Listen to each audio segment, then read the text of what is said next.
পায়খানার ভিতরে একটা বদনা পেয়েছি। পাইকারের বিরাট বদনার আবার কোটি টাকা দাম হবে রে? বস, আপনার বিল কষ্ট তো হবে।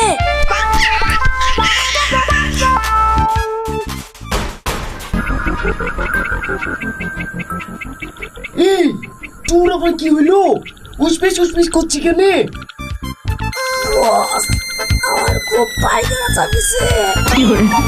তুই করতে আসার আগে বাড়ি থেকে পাইকারে ফিরে আসতে পারিসনি?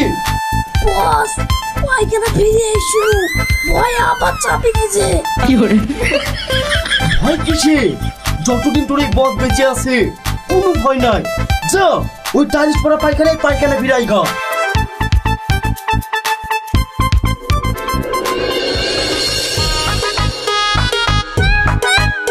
বস, একটা ভালো কোম্পানি চালিয়ে এসছি।